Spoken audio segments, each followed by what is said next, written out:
Hey everybody. So in this video, I want to provide a really quick rundown of one of the most important concepts in political science, the concept of the state. And specifically, I want to give a pretty brief overview of what exactly the state is, what we mean when we're talking about the state, and then also a quick introduction into some of the important things that the idea or the concept of the state does in terms of practical matters, as a way of preparing you as you're starting to investigate the state and its purpose in politics and political science. So first of all, what exactly is the state and where does it come from? Well, it turns out that the state is a relatively recent or a relatively modern invention in political science or in politics rather. And by modern, I don't mean, in the last 150 years. I'm talking about modern in terms of something that's sort of invented in the modern era. Prior to about 1648, when we thought about systems of governance, we often thought about things that were based or tied closely to family and structures where family or family systems, imperial systems, frequently crossed borders, crossed what we would consider international lines. We would also think about having international systems that are based up on collections of city-states. And prior to 1648, we assumed that it was fairly normal for one country or one kingdom, one monarchy, to influence or impact or get involved in the domestic affairs of another one, if only because the political system was basically only accessible to the rich and the powerful, to the elite. The average person had no real role in politics. But in the decades or a couple of centuries prior to 1648, this informal nature of relationships kind of got out of hand.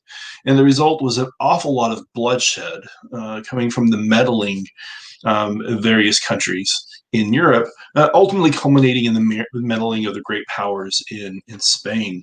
And so in 1648, several of the countries got together. I'm skipping a lot of history here, but several of the countries got together and they decided that they wanted to develop a system to regulate the relationships between the various countries, to basically say that they would agree to stay out of each other's internal affairs and reduce the external interference in internal conflict. And it's here that we ultimately get the idea of the state, this notion of a territory or a region with a government that is independent from external influence. Now, there have been a couple of results from this. We'll talk about these later, but one of the results, for example, is the development of something called patriotism, or this idea of allegiance or loyalty to a state, something that doesn't really exist until states exist. It also becomes possible for us to talk about analyzing states in terms of them being weak or strong. A state that is weak or strong, a state that has a lot of depth to it, that is powerful in its own right, or a state that is easily interfered with or can't manage or its own internal affairs. So what exactly do we mean? What are we looking for when we see a state? Well, there are a couple of characteristics that are really important. And I specifically want to talk about four of them. The first one is that we can assume that states have certain formal organizations or formal institutions. Now, this means that the institutions are not merely defined by family or personal ties. They're not merely defined by the relationships between groups or individuals. With states, we think that there's going to be some form of a professional career bureaucracy, and that this bureaucracy has patterns of behavior, professionalism, what Max Weber would call a rationality or a rationalism that's distinct from broader social norms, that effectively the state is not merely society, but rather the state is something else. We also talk about the state as being something that has relatively clear boundaries. I know where one state ends and where another state begins. I can look at it on the map. I know where power of one government stops and the power of another government begins. And this power is relatively uniform. In a strong state, I assume that the capital has just as much control over the areas at its periphery as it does in the areas immediately around it. I also want to talk about, with this notion of boundaries, that there are these clear horizontal and vertical boundaries delineating the state. In other words, I can see it on the map, I know where it begins and where it ends, but also I can talk about there being a clear difference between the political leadership, between the people who are running the affairs of the state, and also the average citizen who might get involved in picking who the leaders are going to be in a democracy, but who for the most part are separate from the political system. Now, if I don't have these things, I ultimately end up with a relatively unstable state and a relatively unstable political system, which is something that you basically want to try to avoid. Now, whenever we talk about the formation of the state system being relatively recent, one way of looking at it is to think about what Europe looked like and how the modern map of Europe has been developed over the last 600 years, 500 years.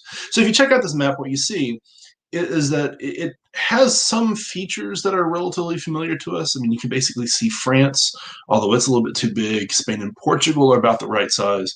But if you check out Ireland, or if you check out what is most of the United Kingdom today, particularly look at Germany or Austria-Hungary or the Balkans region, it doesn't really look like the modern state system that we understand. It's a bunch of kingdoms and loosely allied principalities. But soon after the ratification of the Treaty of Westphalia and the agreement by the various states, you immediately begin to see a consolidation of power. And so there's a consolidation of power in the United Kingdom and Great Britain establishing and taking control over Ireland, the massive expansion of France. And again, this is going to be roughly the Napoleonic age. We see what's happening in Russia with its consolidation. The Austro-Hungarian Empire comes together. And over time, these empires continue to expand until ultimately the stress of the empires lead to some fracturing into a map that looks more like the one that we have today. But this map of today is fairly consistent with states that are relatively stable, with relatively low levels of conflict as the state system has emerged. Now, one thing that's important to note about the formation of states and the modern state system, there's a political scientist, sociologist named Charles Tilly, and he makes the argument that the story of state formation is the story of bloodshed. And that's a pretty accurate statement, that as you look at how this map of Europe or how the map of Africa or how the map of Asia starts to come together, there's going to be a fairly significant amount of death involved.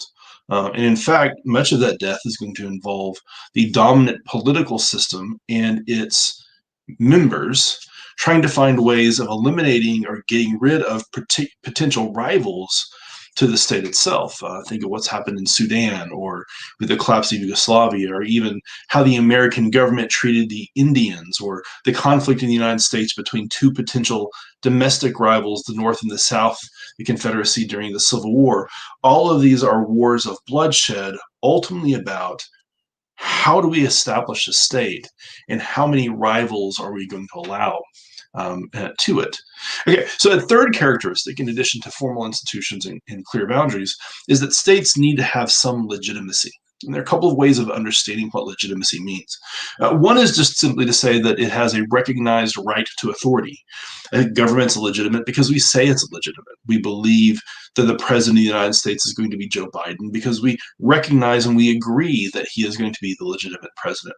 And by undermining the right to authority, you're ultimately undermining the state itself by saying that the people who are in charge of a government don't really have the right to rule.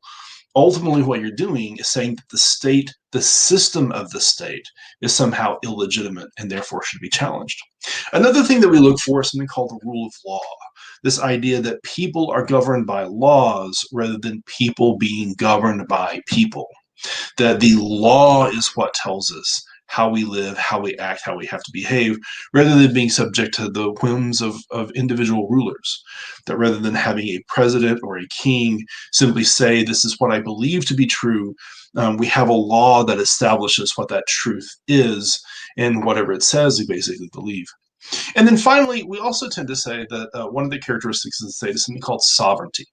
this notion that the state is sovereign in its own right. Now, a political scientist named Krasner provided us a definition of what that means. He talks about the difference between domestic sovereignty, complete control over yourself, interdependence, where you don't have to worry about the affairs of others, something called national legal sovereignty, and then again, Westphalian sovereignty, just simply the notion that you are in control, that you are the master of your own ship, that the state and the government controls itself. Krasner also talks about the state as somehow being something called organized hypocrisy. Essentially, you're a state if you can establish these things and everybody agrees on these things. And yet, oftentimes, the state is willing to violate the sovereignty of other areas if it serves or turns out to be its own benefit. Now, really quickly, I also want to talk about what the purpose of the state is and what it is that states are supposed to do. And I'll talk about these a little bit more in the future. But really, we can talk about the state, its primary purpose is violence, to have a monopoly of violence. And from this perspective, we can talk about the difference between good violence and bad violence.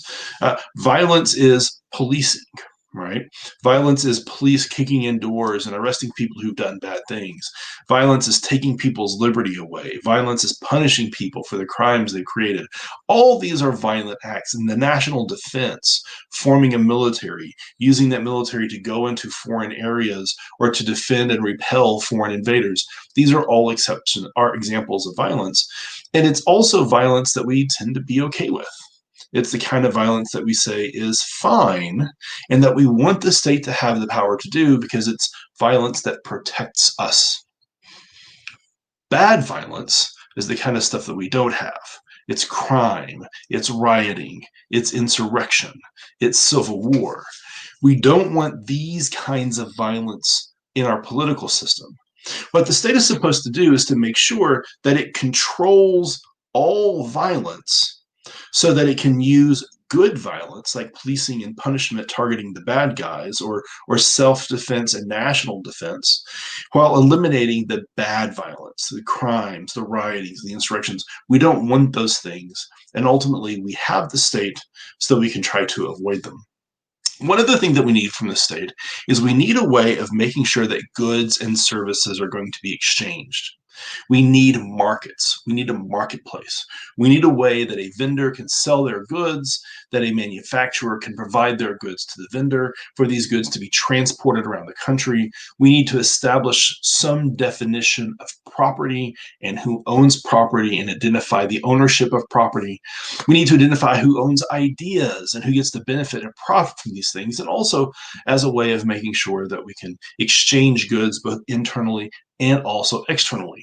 All of these things fall under the purview of the state because it is ultimately the state's responsibility to establish and promote violence. So we'll talk again about some of these things a little bit in the future, but this gives you a bit of a rough overview, something to kind of sink your teeth into as you're pursuing your readings. Thank you very much, and hope to see you guys next time.